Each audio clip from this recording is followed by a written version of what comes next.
Жүректен шығатын қан тамырларының бойымен ағып, адам ағзасына қажетті мүшелерге жетіп, ол жерге оттегі мен қоректік заттар жеткізеді. Зат алмасудың соңғы өнімі көміршіл газдар алынып, жеткізілетін мүшелерге жеткізіліп, қайтадан жүрекке қан қайтып оралады.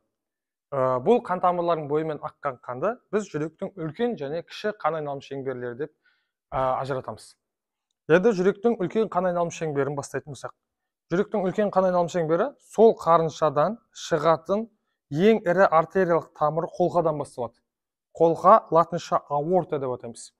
Қолқа өз кезегінде жұп және тақ артерияларға бөлініп, бүкіл адам ағзасына бұл артериялар таралып, мүшелерге келгенде артериолаларға айналып кішірейіп, мүше тініне жеткен кезде артериолалар прекапиллярлар капиллярлар деңгейіне айналып, капилляр деңгейінде ағза, яғни тіні менен капилляр қан арасында зат және газ алмасу процесін жүзеге асырып, яғни қоректік зат пен оттегіні беріп, көміршіл газ мен зат алмасу соңғы өнімдерін алып, капиллярымыз посткапилляарға, посткапилляр венулаға, ал венулалар веналар түзіліп, бүкіл адам ағзасындағы веналар бір-бірімен жинақталып, жоғарғы қуысты венаға және төменгі қуысты венаға құйылып, бұл екі соңғы ірі веналар жүректің оң жүрекшесіне келіп құйып аяқталады. Осымен үлкен қан айналым шеңбері бітті. Енді біздегі оң жүрекшедегі қан көміршіл газына бай, бұл қан өзінен төмен орналасқан оң қарыншаға ағып өтеді. Оң қарынша толғаннан кейін, оң қарыншадан бізде өкпе сабауына қан айдалады да, осыменен кіші қан айналым шеңбері басталады.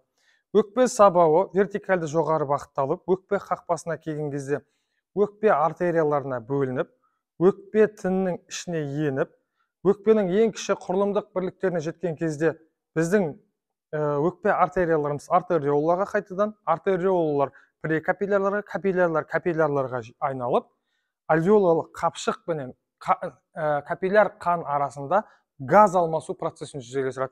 Яғни бүкіл адам ағзасынан жиналып келген көміршіл газын беріп, өкпе альвеоласы қуысы ішіндегі оттегіні алып, біздің қанның газдық құрамы жаңарып, капилляр құрамындағы қан оттегі қанығып, капилляр посткапиллярға, посткапилляр венулаларға айналып, әрбір екі өкпеден венулалар бірігіп, 4 өкпе венасын түзіп, жүректің сол жүрекшесіне келіп құйып, кіші қан айналым шеңбері аяқталады.